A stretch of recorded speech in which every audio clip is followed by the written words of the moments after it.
Tania Silva and I work at I3S at the University of Porto. I'm here to show a high-throughput drug screening platform that my team and I have developed against Mycobacterium abscessus. Mycobacterium abscessus is often called an incurable nightmare and affects essentially people with cystic fibrosis and other chronic lung diseases. This bacterium is characterized by a high intrinsic resistance towards antibiotics, and it's comparable to multi-drug resistant tuberculosis. In fact, there is no approved treatment specific for this drug. Current treatment relies on a long and toxic multi-drug regimen. Patients have poor outcomes, high failure rates, recurrence, and even mortality.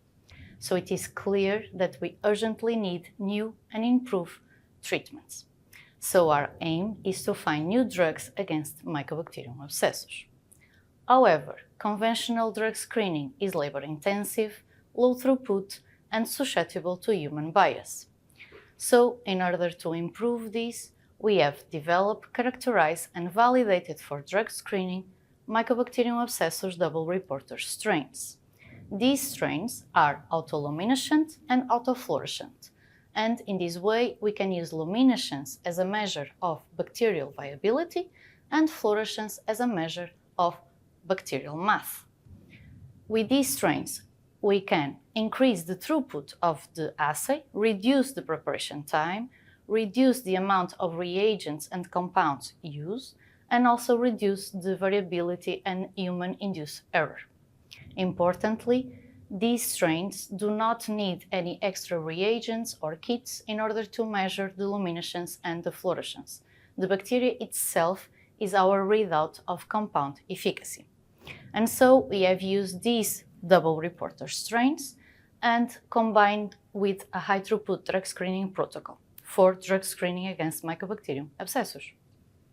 In the first steps of the high-throughput drug screening, we incubate the compounds with planktonic bacteria, and in here the luminescence is our readout.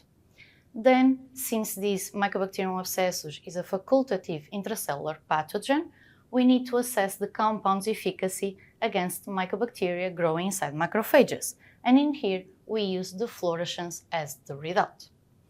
As a proof of concept, we have tested a commercial library intended for drug repurposing of 1,280 compounds. Of those, 28 were active against planktonic mycobacteria, 5 were deemed toxic against macrophages, and 3 were extremely active against intracellular Mycobacterium abscessus. Those 3 hits were found to be hoxytromycin, clarithromycin, and rifabutin, which are known antibiotics against mycobacteria. So, although we did not repurpose any new drug against Mycobacterium abscessus, we have validated our protocol. Then we move to other library of 10,000 new small molecules. Of those compounds, 28 were active against planktonic mycobacteria, 3 were toxic against macrophages, and out of the non-toxic compounds, we found 2 extremely active against mycobacteria growing inside macrophages.